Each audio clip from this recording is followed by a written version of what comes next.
Ngoten niku sampai mboten? Sampai, wong yang lainnya aja sampai. Terus wa illam ya'tarib bi wusuli tilkal asya ilal mayit, apabila ya sesuatu itu tidak sampai kepada orang, maksudnya bacaan Al-Qur'an itu loh Pak, tidak sampai kepada orang yang meninggal, fahuwa mahjujun,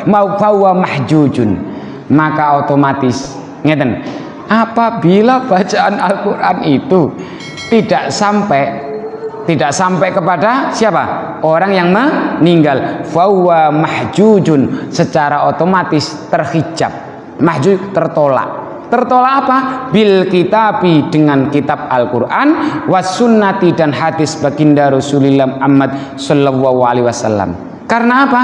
Di hadis sudah dijelaskan, di hadis juga dijelaskan bahwa menghajikan, memuasakan orang yang meninggal aja sampai, apalagi membaca Al-Quran pahalanya. Berarti kan sama-sama sampai, otomatis tertolak dengan tersendirinya, wal ijma'i, dan tertolak oleh kesepakatan para ulama jika membacakan Al-Quran itu tidak sampai kepada orang yang meninggal, karena sudah ada dijelaskan di kitab dan hadis. Kitab maksudnya Al-Quran, wa qawaidis syar'i, dan juga termasuk kaidah-kaidah syariat Islam. Jadi dereng menemukan dalilnya, menemukan dalil bahwa di kalangan ulama salaf secara mantuk tidak ada perintah anjuran membacakan Al-Quran atau pahala bacaan Al-Quran disampaikan kepada orang yang meninggal. Niku dereng. Wa ammas sababu, adapun sebab alladzi li ajli, sebab-sebab yang karenanya banyak orang yang masih menyaksikan, li ajli niku menyaksikan apa? Lam yadhar dzalika fis salafi, di mana bacaan Al-Quran kepada orang yang meninggal itu lam yadhar, tidak muncul, tidak jelas, apalagi tidak ada bukti fisik bahwa aku iki lho pernah melihat ulama salaf kuno dulu pernah membacakan Al-Quran, pahalanya dikirimkan kepada orang yang meninggal. Fahuwa annahum, karena mereka siapa? Para ulama salaf, lam yakun lahum auqafun, tidak ada apa itu tempat untuk mewakafkan. Maaf nggih, mewakafkan ini bukan kok mewakafkan tanah, mboten. Tidak ada tempat untuk mewakafkan pahala di mana? Ala mayyaqra'u wa yahdi ilal mauta, dan untuk memberikan pahala ini kepada orang yang meninggal. Bahasa kasarnya, karena orang-orang salaf dulu semuanya di kalangan mereka banyak orang yang sudah baik, orang yang soleh. Lah tak wakufkan kemana pahala bacaan saya ini? Wong di kalangan ulama salaf sendiri termasuk orang-orang yang baik. Bahkan di sini ulama Hanafi, awalnya memang ulama Hanafi yang sanes Hambali pernah melarang membaca surat Al-Baqarah di dalam kubur.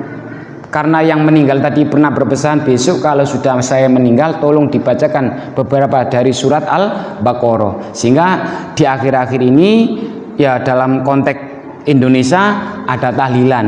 Tahlilan itu adalah peridilan dari surat Al-Baqarah yang terakhir juga ada. Kalau dibaca semua ya nanti kapok, nggak jadi tahlilan kalau dibaca surat Al-Baqarah semuanya. Jadi lahum auqafun ala may yaqra'u, tidak ada tempat untuk ya secara teks nggih. Wong orangnya sudah baik-baik pada zaman itu. Wala kanu ya'rifuna dalikal apa itu namanya? Gak kelihatan iki. Wala kanu yaqsidunal kubra. Nah, wala kanu yaqsidunal kubra lil qiraah, dan juga mereka tidak apa ya? Sengaja ngoten nggih, tidak berkeinginan, tidak mendatangi kuburan. Nah ini kelemahannya pada zaman salaf itu, karena di samping tidak ada yang diwakafkan untuk siapa ini yang saya kirim doa, analisa kulo gampang karena zaman dulu adalah orangnya baik. Wala yaqsiduna qabra lil qiraati anhu, dan juga tidak ada niat mereka untuk mendatangi kuburan terus lalu membacakan Al-Quran. Lah ini yang kelemahannya tadi Pak yang saya sebutkan. Dalil secara fisik di ulama salaf termasuk zaman Rasulullah sendiri tidak pernah sekonyong-konyong datang ke kuburan membacakan Al-Quran. Tapi yang bilang itu adalah Ibnul Qayyim sendiri. Logikanya pertanyaan dan jawaban. Lah wong menghajikan aja bisa, memuasakan aja bisa, masa membacakan Al-Quran bid'ah dan nggak boleh, nggak ada dasar hukumnya. Wala kana ahaduhum yushitu man. Nah ini yang penting ini. Wala kana ahaduhum yushitu man hadrahu minan nas. Wala kana ahaduhum, dan tidak ada salah seorang pun dari mereka tadi yang ulama salaf era dulu. Salaf loh nggih, bukan kholaf. Yushitu man hadrahu minan nas, yang ketika dia mau beraktivitas menghadiahkan bacaan Al-Quran kepada orang yang meninggal, tidak ada rekaman fisik, tidak ada orang yang mempersaksikan. Artinya apa? Inilah Pak kelemahannya, sehingga banyak orang sidik-sidik mana dalilnya. Minimal dalil fisiknya bahwa ulama salaf pernah membacakan Al-Quran di kuburan. Karena zaman dulu ya tadi di awal saya sampaikan tidak ada foto, tidak ada rekaman. Jadi nggak ada orang yang mempersaksikan. Kenapa tidak ada orang yang mempersaksikan?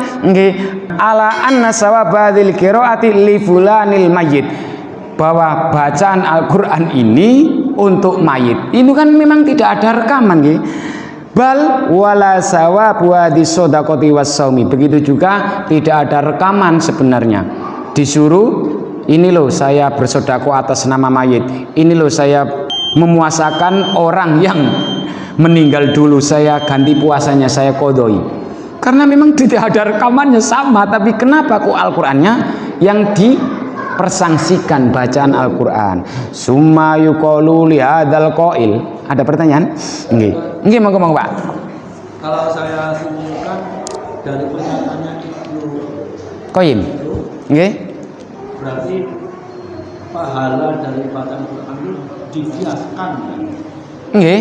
Dikiaskan terhadap Haji dan puasa. Nggih. Nggih. Kalau puasa dan haji aja nyampe, mestinya baca Quran pahalanya tidak sampai. Iya. Nggih, sampe nggih. Itu enggak bahwa itu masuk dalam kategori kias. Nggih, jadi nggih ngeten nggih, memang di satu sisi kan ada 4 hukum nggih, 4 yang Al-Qur'an, hadis, ijma' dan qiyas. Itu 4 itu sudah disepakati ulama. Yang lainnya termasuk istihsan, istishab, urf itu sebagian ulama masih ada yang mempresasikan.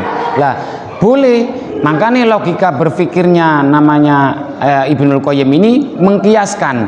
Lah wong yang namanya memuasai, mengganti puasanya, mengkodok puasa, mengajikan, bersedekah atas nama, mendoakan, beristighfar aja bisa, apalagi pahala bacaan Al-Qur'an. Boleh, ngoten. Lah niki kalau dibaca lagi ngeten. Fa'in napa lagi? Summa yuqalu li hadzal qail, kemudian ada yang bertanya lagi, dikatakan lagi kepada orang yang bertanya, lau kullifta antung qala an wahidin minas salaf. Jadi gini aja Pak, andaikan kita dipaksa untuk apa? Membuktikan dalil fisik bahwa ulama salaf itu juga pernah bersedekah atas nama, ngoten nggih. Terus apa lagi? Haji, menghajikan, ngoten nggih. Annahu qala, seperti berkata, Allahumma sawabu hadzal shaumi li fulanin. Ya Allah, pahala puasa ini kasihkanlah kepada fulan, nggih. La ajasta, maka kita akan kesulitan juga. Jadi di hadis ini kan ada Rasul, kalau saya berpuasa atas nama memuasai ibu saya, menghajikan ibu saya yang sudah meninggal, bersedekah atas nama, bagaimana Rasul? Boleh. Nah, logikanya Ibnul Qayyim, ulama salaf aja kita nggak bisa apa itu namanya, mencari bukti fisik. Bukti fisiknya apa?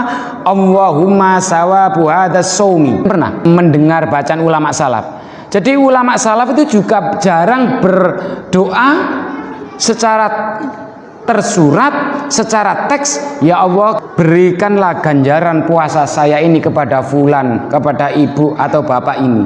Sama dengan begitu.